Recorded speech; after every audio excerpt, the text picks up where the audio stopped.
jya gusiga ibyawe bita imitemeri ukajya gupfundikira iby'abandi ni nko gufata umurima wawe wibaruje w'isambu yawe ukajugunya hariya ugafata isuku ukajya guhingira abandi. Kuba waragizwe umunyamasengesho nawe nubitunganye, tunganya uyu murimo wo kuba umunyamasengesho. Mbibutse ko abanyamasengesho muri abazamu. Ese munyamasengesho usengera abo mu bipangu gusa ninde wabigutegetse? Munyamasengesho usengera umuryango wawe wonyine ninde wabiguhaye ako kazi? Ninde wakubwiye ko ugomba gusengera aba wiyumvamo, ugasengera abakwitaho n'abagukunda? Ukicara uti abahanuzi bubu n'abatubuzi, ukicara uti abagore bubu ni ibiki, abagabo bubu ni ibi. Ibyo ngibyo reka nkubwire nawe icyuri cyo ntago kikoroheye.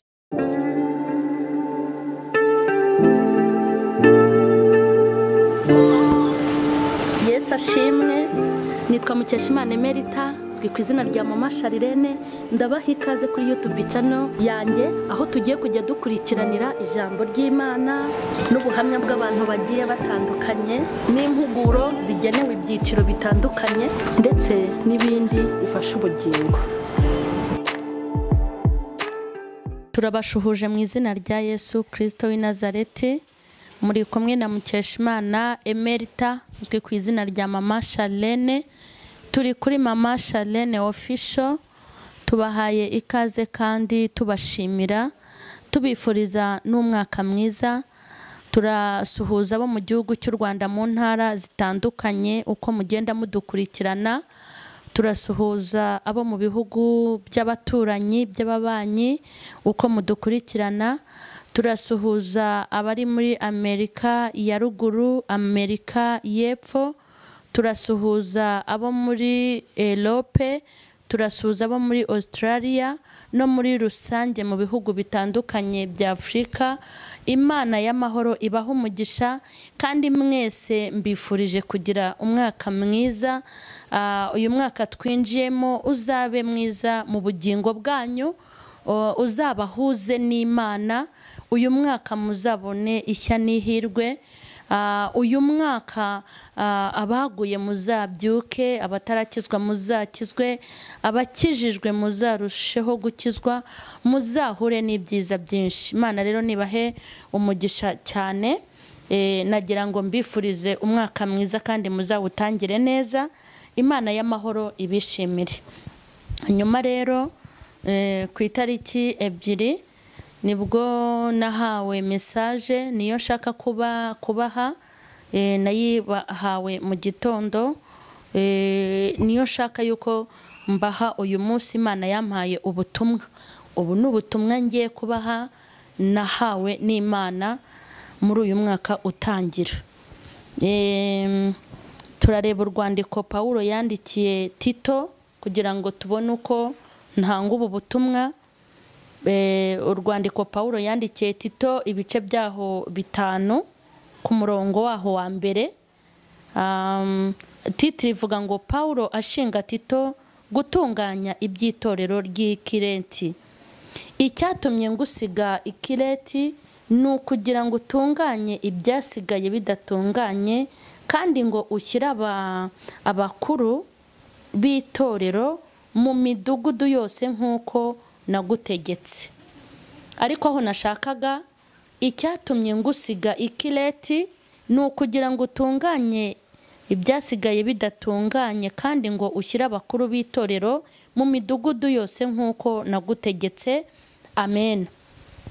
Iri ni ijambo ry'Imana rero rijyanye n'iyi message nahawe ku itariki 2.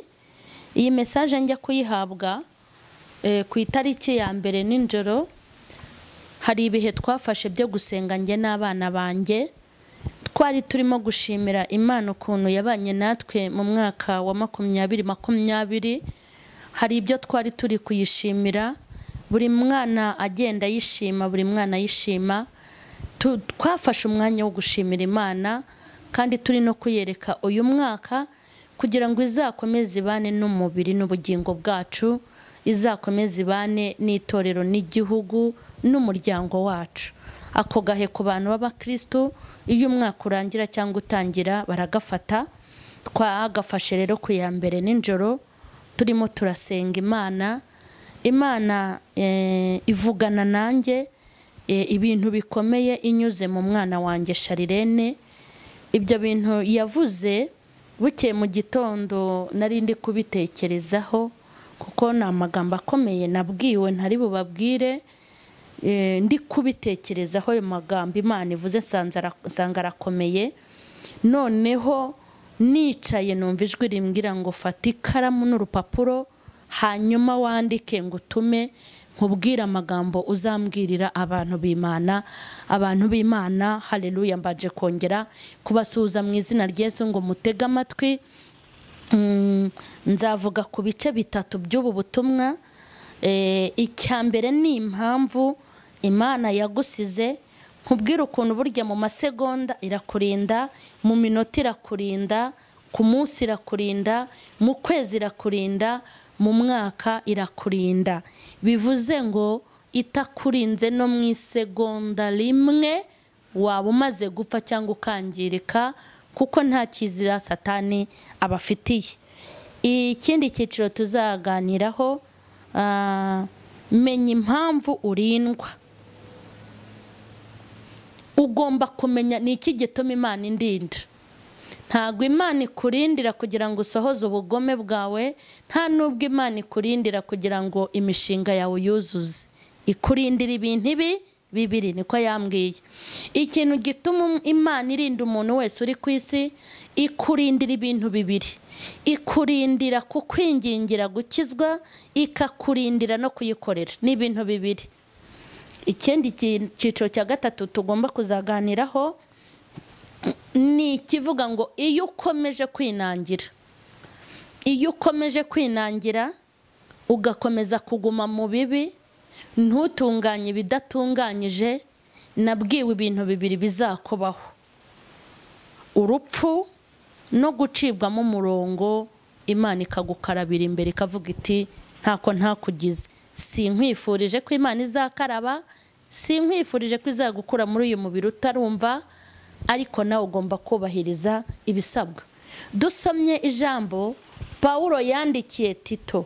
Pawulo ni umugabo wakoze ibyo yagombaga gukora mu gihe cye. Imana imuhe umugisha. Pawulo ni umugabo yubatse amatorero, yahuje abantu, yavuze ubutumwa, ashyiramo imbaraga, ashyiramo amafaranga, ashyiramo umwanya, atanga umubiri we w'igitambo, arinda agenda. Imana imusezerera amahoro, ava mu isi atiyanduje. Pawulo ni umugabo yatanze impuguro ku bashumba, atanga impuguro ku bahanuzi, yatanze impuguro ku bavugabutumwa, atanga impuguro ku rubyiruko, yatanze impuguro ku babyeyi, atanga impuguro ku bakozi, yatanze impuguro ku bakoresha. Buri muntu wese mu cyiciro cye yari afite umwuka wo kubaka. Ni nawe Imana ishaka ko tugira. Arangiza urugendo rwe amahoro. Ariko na n'iyi saha ibyo yakoze n'ibyo yakoreshejwe, na n'iyi saha turacyabivuga. Yagiye ahugura ba Tito, ahugura ba Timoteyo, ariko ahugura n'abandi bantu benshi. Ariko aha ndashaka kubabwira amagambo yavuganye na Tito. Aravuga ngo icyatumye ngusiga ikirenti, wowe Tito, ugende mu matorero, utanga inshingano. Niryo jambo twasomye. Ugenda ufata abakuru, ugenda ubashyira mu midugudu uko nabigutegetse. Ni nacyo gitumye ngusiga hano ikirenti. Ni ukugira ngo ugire utunganye ibyasigaye bidatunganyijwe. Arabwirwa ngo ufate abakuru, ugenda ufate abakuru, ugenda ubaha inshingano mu midugudu itandukanye. Mureke mbabwire, ntago inshingano mfite ari yo ufite, ariko icy'ingenzi ni uko buri wese yubahiriza inshingano ze.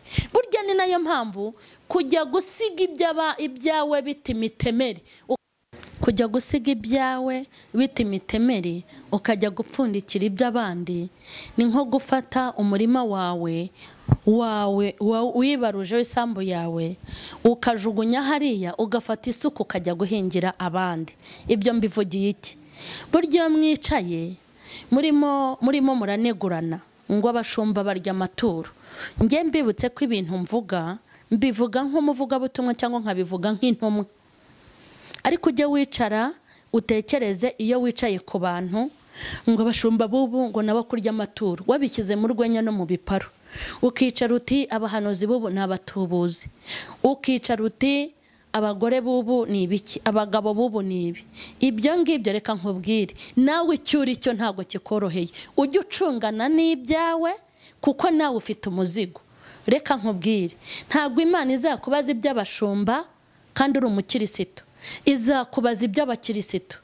Nta nubwo Imana izabaza umushumba, ntabwo izabaza umukirisitu iby'abashumba, ntizabaza umushumba iby'abakirisitu, izamubaza buri muntu wese atunganya ibidatunganyije ku giti cye.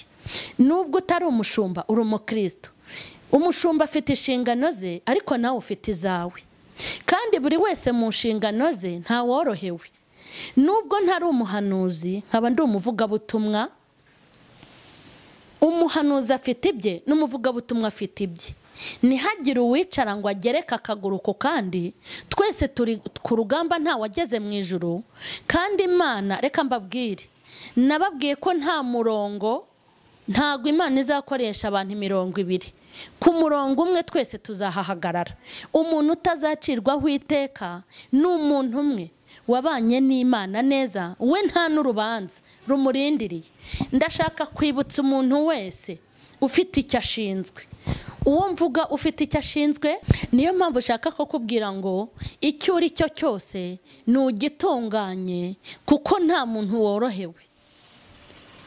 Kuba umukristo, reka nkubwire, naho utahabwa inshingano n'Imana, kuba umukristo byonyine ukagera mu rugero Imana igushakamo, narwo ni urugamba. Mureke rero kwirirwa mureba iby'abandi, wireba iby'abandi, ahubwo reba ibyawe, utunganye ibyawe. Buri wese agira uruhare rwo kugira ngo atunganye ibye, byatumye Imana igira gute imusiga. Wireba iby'abandi, kuko ibizaba ku mushumba bizaba no ku mukumbi, ibizaba ku mutware bizaba no ku mutwarwa, ibizaba ku mukire bizaba no ku mukene, ibizaba ku wize bizaba no kutarize, ibizaba kuwo mu mujyi bizaba no kuwo mu cyaro, ibizaba ku ufite inote bizaba no kutazifite, ibizaba ku mucuruzi bizaba no ku muki no kugura. Buri wese mu rwego rwe, iyi se ntabwo izamworohera. Niyo mpamvu ushaka kukwinginga ngo Imana yaragusize kugira ngo utunganye ibidatunganyije. Uwo hasi ufite ibikubazwa, n'uwo hejuru afite ibimubaza. Perezida afite ibimubazwa, na dirije afite ibye, ariko n'abaririmbye bafite ibyabo. Abagore bafite ibyabo, ariko nubwo utaraba umugore, namwe bakobwa mufite ibyanyu. Abagabo bafite ibyanyu, ariko umusore wese ntufite ibyawe. Abahombye bafite ibyabo, ariko nawe uri kunguka nawe ufite ibyawe. Buri wese, abagore bafite abagabo bafite ibyabo, n'abibana bafite ibyabo. Umuntu wese uri kuri uyu mubumbi afite ibintu Imana yamushinze gutunganya. Mu itorero, mu murimo w'Imana, mfite ibindeba, ngomba kubwiriza ubutumwa bwiza. Ariko se munyamasengesho, wowe Imana yahaye umuhamagaro wo gusenga, ndashaka kubwira abantu ngo bigize abanyamasengesho n'abanyamasengesho. Ese ugira ngo kwirirwa wamamaza kuri umunyamasengesho, wowe ntufite imizigo? Ngo murasenga y'iminsi 40, ngo murasenga y'iminsi ngo 80, ngo murasenga y'icyumweru.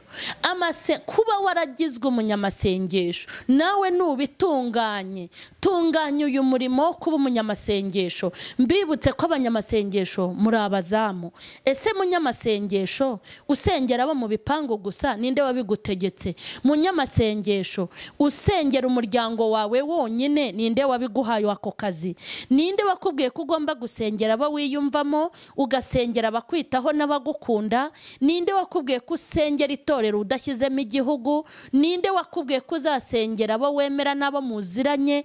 Akazi wahawe ko kuba umunyamasengesho nutitwara neza ngo utunganye ibidatunganyije, ntaho uzaba utaniye n'abasinzi n'abasambanyi Imana ibona. Buri wese natunganye ibidatunganyije. Muhora mutubona imbere ya kamera mukagira ngo dukeneye kwifotoza no kwigaragaza, kandi burya tubikeneye hari ahandi bikorerwa hatari hano. Tuba turimo gutunganya iby'inshingano zacu Imana yaduhaye, kwamamaza ubutumwa no kudaceceka, ngo tuvuge ku manywa na nijoro, turi mu nshingano zacu. Munyamasengesho rero, wowe warangaye yewe muzamu, hanyuma abadayimoni bakinjira bakiba, nawe ufite ibyo ugomba gutunganya. Mutunganye bayobozi, mutunganye bagore namwe bagabo, mufite umurimo w'Imana, nimutunganye. Hanyuma buri wese afite misiyo yahawe n'Imana yo kugira ibyo atunganya. Ahangaha ndashaka mbabwire ngo uburyo Imana iturindamo ntago buryo Imana ikurindira mu mwaka wonyine. Burya ijya kukurinda umwaka wose, yarakurinze mu masegonda, yarakurinze ku munsi, yarakurinze mu minota, yarakurinze mu cyumweru, yarakurinze mu kwezi. Imana ifite ahantu henshi ikurindira. Ibikurarira ntago ubizi, ibikubikiriye ntabyo uzi. Burya nubwo ubona wabyaye mu mahoro, burya siko abadayimoni babishakaga.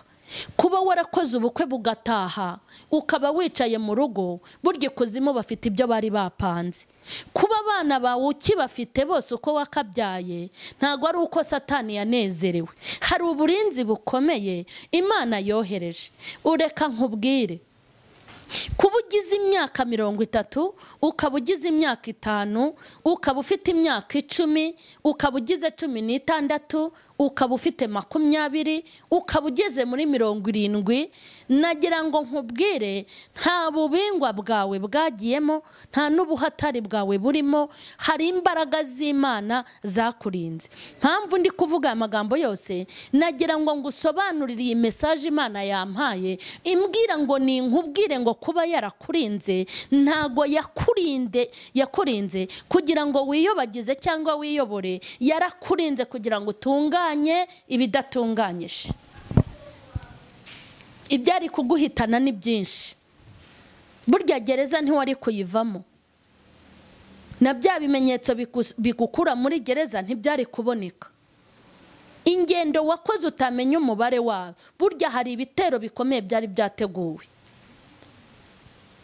Ibyari kuguhitana ni byinshi. Niyo udapfa wari kumugara, niyo utamugara wari kujya muri gereza, tajya muri gereza ukajya muri koma. Hari ibyago n'amakuba utabara, burya ni byinshi cyane. Ariko Imana irururuka, izana ingabo zitarwana nk'izo mwisi, ikoresha intwaro zitari nk'iz'abantu, imanura uburinzi burengeje ubw'umuntu, ikurindisha imbaraga zikomeye, ikurwanirira urugamba, kandi urugamba rw'Imana rubera hatagaragara. Niyo mpamvu uri kwidegembya, niyo mpamvu ugenda mu muhanda ukumva nta kibazo ufite, niyo mpamvu uri muzima. Nagira ngo nkubwire ngo ntago ari tekinike wibitseho, nta koranabuhanga ririnda ribaho, ni ukuboko k'Uwiteka kwahabaye.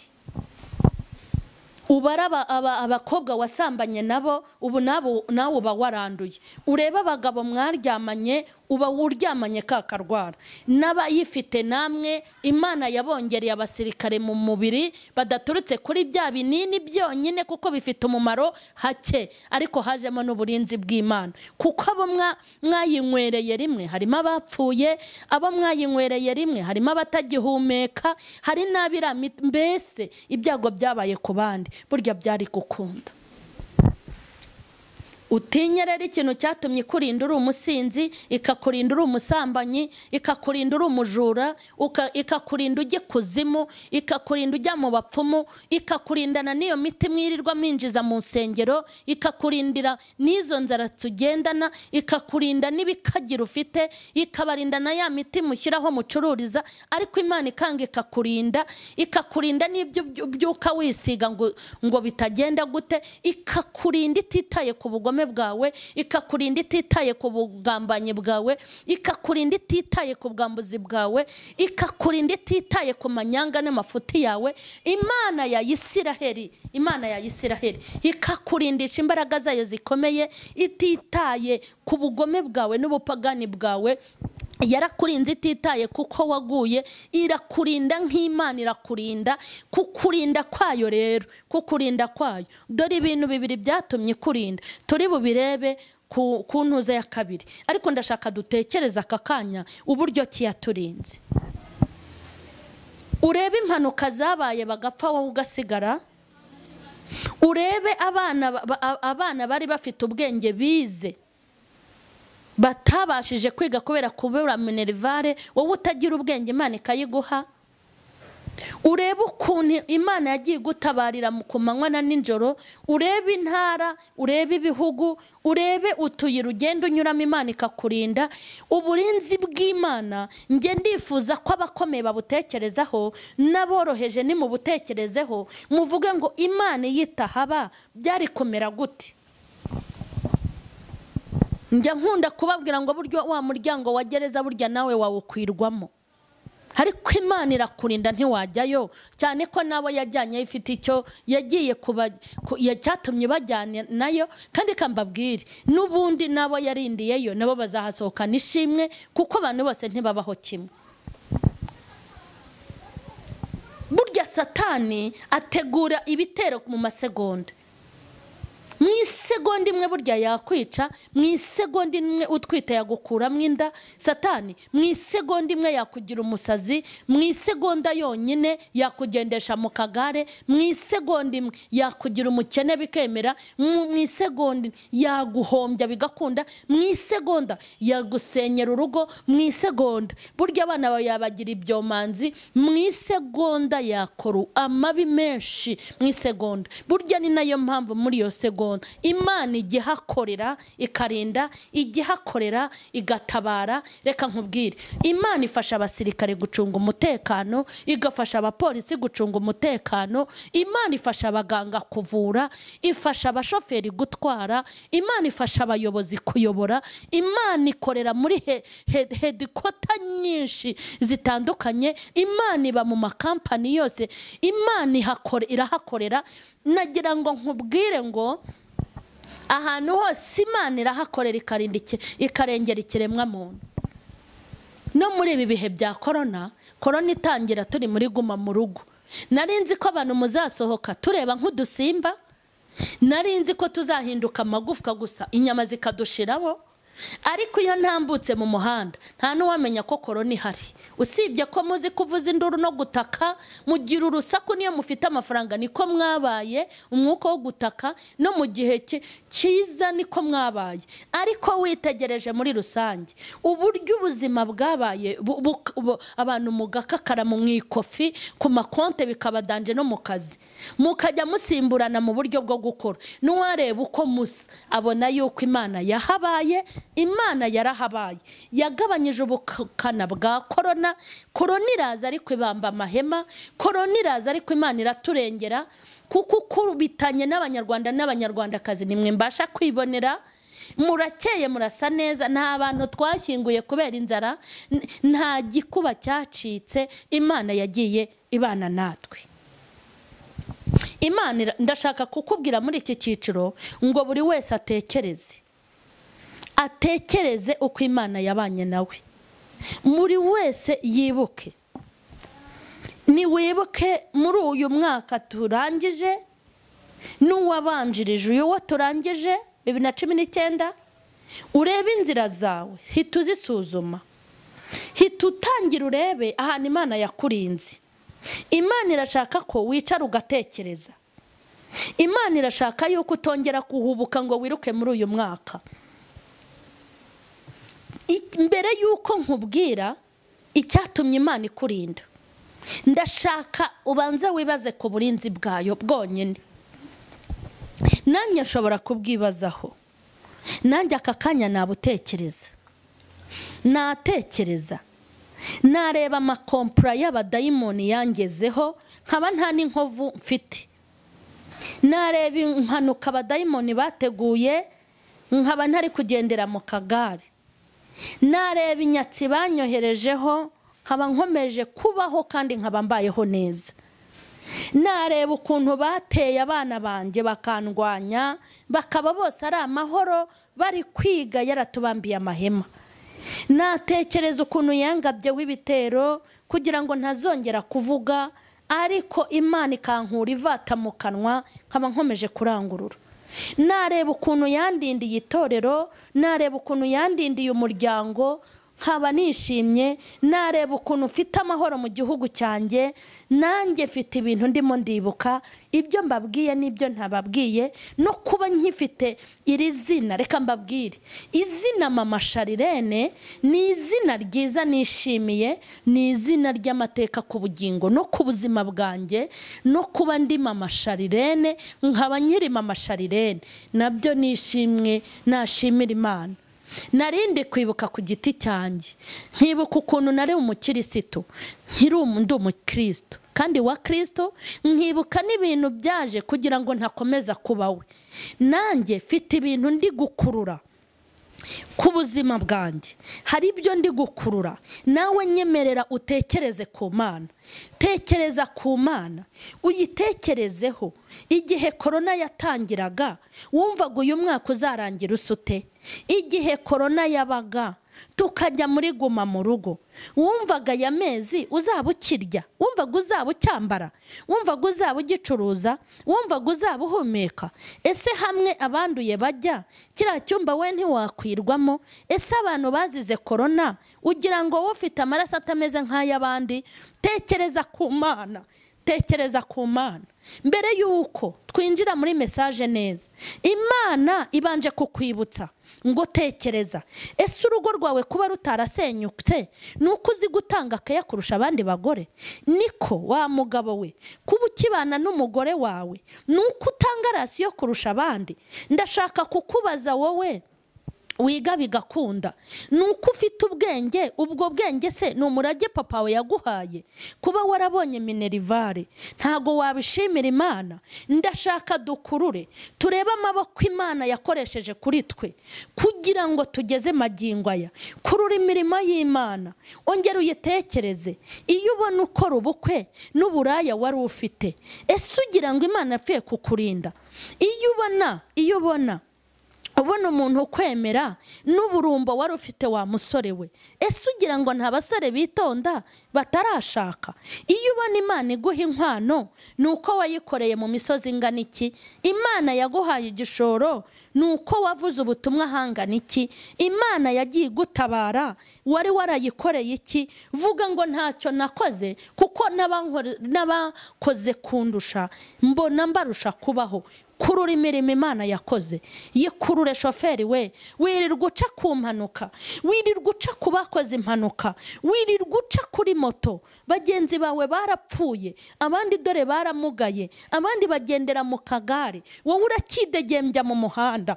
Kurura imirimo y'Imana. Igihugu cyacu cy'u Rwanda nidukurura umutekano dufite, dukurura umutuzo dufite, hanyuma duhindukire turebe mu bindi bihugu, hamwe tujya gucunga umutekano, hamwe barwana buri munsi, hamwe bapfa buri munsi. Banyarwanda, ni iki mwaha Imana? Ni iki mwayikorera ku mutuzo n'umutekano dufite mu gihugu cyacu? Uvuga ko adafite umutekano biramureba. Ngewe icyo nzi nuko nguwe neza mu gihugu cyanjye n'abana banjye, nta muntu urampohotera, nta muntu urandenganya. Hagize n'undenganya aho najya ndahazi kuko narenganurwa. Hayiwe, Imana irakubwiye ngo niwibuke. Imana irashaka ko mukurura mukibuka. Ibuka amaboko Imana yakoresheje kurengera, nubikurura ubyibuke. byibuke nawe. Ureba rusororo ukuntu dushyingura buri munsi, ureba abakobwa bakurusha uburanga, ureba abasore bakurusha uburanga. Reka nkubwire, nimukurure imirimo y'Imana, nimukurure imirimo y'Imana, nimurebe ingabo Imana yatanze. No kuboneka mbabwire, hagize no kubwira ngo kugira ngo uramuke urahamagara interisenke cyangwa top 5 cyangwa keke security. Hari amakampani menshi ashinzwe umutekano, kuko wakubwira ngo oya simpe na security, nuwakubwira ngo ujye gushaka imbwa izakurinde, ntiwabona n'inyamuzigaburira cyane ko nawe ubwawe izurya wazibuze. Hanyuma bakubwiye ngo shaka umusekirite ajya kurarira. Ndakubwiza ukuri, vuga ngo n'abaciriritse ntabwo wabona n'amafaranga y'umutekano kuyishyura biragora, n'induru zikaba induru muyatanga ari uko bamaze kubinginga no kubahendahenda, genda uzagaruke. Ariko tekereza uburinzi Imana yamanuye aho utaha, ntikurindira aho utaha gusa, ikakurindira naho unyura. Kuki ibi bintu mutabiha agaciro? Ese nimba kwishyura terisenka arariya, kuba wabona imbwa ikurarira ikajya kandi nayo nimbwa nye, niba ziryo zina ngo nimbwa, no kubona imbwa ikurarira ukaba utabibona, wambabariye ugakurura uburinzi bw'Imana, ukibuka ahantu ikurindira aho unyura, ahantu ukuntu ikurindira mu rugo, amajoro no ku manywa. Ndashaka ko tugarukiraho. Buri wese Imana iramubwiye muri ubu butumwa ngo natekereze, yongera atekereze ukuntu Imana yamurinze. Ikindi cyigisho nzakurikizaho, tuzareba twebwe inshingano zacu nk'abantu. Inshingano yawe nk'umuntu, ko Imana yakurinze wayituye iki? Ndifuza ko umukuru n'umuto, abakomeye n'aboroshye, aba hafi n'abakure, abakijijwe n'abadakijijwe. Reka nkubwire, Imana izishyuza abantu. Urebe ukuntu Imana yakurinze udakijijwe. Wenda ngewe ishobora kundinda nkavuga intindindiye ijambo ry'ejo nzatanga, sibyo? Ishobora kurinda umuririmbyi nawe akavuga ati indindiye ikorari ndirimba kandi ndirimbira Imana. Yarinda pasiteri akavuga ngo indindiye umurimo nyikorera. Yarinda umunyamasengesho akavuga ngo indindiye ko nzasengera abantu b'Imana. Imana ishobora kurinda abakozi ikabarindira ko bakoze. Ariko se musambanyi utazi naho urusengero ruri, wowe yakurindiye iki? Ndashaka nkubaze wowe mwicanyi, wowe mugambanyi, wowe uhora mu bapfumu, wowe utazi gusenga, ari irya mu gitondo, ari irya nimugoroba, ari iry'amasegonda, niyo ubaye umuhatari winjira mu rusengero ruko habaye ubukwe cyangwa ugiye guherekeza uwapfuye, ngaho mbwira wowe yakurindiye iki? Mbabarira ugitekerezeho. Yakurindiye iki wowe? Ndashaka dusoze iki cyiciro, tuzakomeza twumva n'ikindi cyiciro tuzakurikizaho, kugira ngo dukomeze kumva ubu butumwa bwa 21 Imana yampaye. Tugiye gusenga. Nta kindi Imana igutegetse, irakubwiye ngo kurura mu myaka ufite urebe ibyo imaze gukora. Igihe Imana yakurindaga yari iri gukarabira imbere yawe. Ukuntu yari iri kuvuga, yari ivuze ngo ibyo nagombaga gukora nk'umubyeyi narabikoze, hasigaye uruhare rw'umwana. Ese Imana ko yabaye Imana, wowe wabaye umubyeyi? Mureke dusenge. Bwira Imana ngo mbabarira, uburinzi bwawe sinabuhaye agaciro. Aho navuye hari abasigayeyo, aho nanyuze hari abahasigaye, urupfu rwampushije hari abo rwahitanye, abo twari kumwe hari abapfuye ndasigara. Bwira Imana ngo wakoze byinshi kuri ngewe, kandi utabikoreye gukiranuka kwanjye. Hari umusaruro Imana igushakamo. Ni ibintu bibiri Imana ikeneye kukizwa kandi ukanayikorera. Tugiye gusenga. Imana ifite imbaraga zitarondoreka, Imana yambaye icyubahiro no gukomera, Imana itabura uko igenza abayubaha, Imana irambura ikiganza cyayo igahaza ibyaremwe, Imana ifite uburinzi ikarinda isi yose, Imana ibabarira ikibagirwa, Imana se w'umwami wacu Yesu Kristo, tugushimiye ko waturinze mu myaka yose tumaze, ntabwo ari uyu mwaka gusa, waturinze ibikomeye ndetse biteye ubwoba, uturindisha imbaraga zawe zikomeye, uturinda nta kiguzi tuguhaye. Twabonye gukomera kwawe, habwa icyubahiro muri aka kanya. Abakuru n'abato barakiguhaye, abakomeye n'aboroheje, aba hafi ndetse na kure, abize n'abatarize, abazi n'abatazi, abakijijwe n'abadakijijwe. Ukuboko kwawe ntikwarobanuye, tuguhaye icyubahiro Mana. Ndasengera abantu bawe Mana bose uko bankurikiranye, uko bumvise ubu butumwa wampaye bw'uyu mwaka, ndasengera imitima yabo, batere gutekereza, bibatere kuguhindukirira, bibatere kukugarukira, bibatere gukizwa, bibatere guhinduka mu buryo bwose, bibatere kugukorera kuko nawe ari cyo ushaka. Uhinduka umuhindukirire, ugukomangiye umukingurire, ugushaka nakubone, ugucira bugufi umuramburire ikiganza. Imbabazi zawe zibe kuri bose, maze buri wese aha agaciro ibyo ukora. Cyubahiro n'ikibi cyawe ni mu izina rya Yesu Kristo, amen. Imana y'amahoro nikomeze kubaha umugisha. Rero dukomeje kubashimira mwese, n'abakomeje gukora subscribe, abakomeje kuduha inama, n'abakomeje kwandika kuri comment. Mwese Imana ikomeze kubaha umugisha. Imana y'amahoro ibishimire.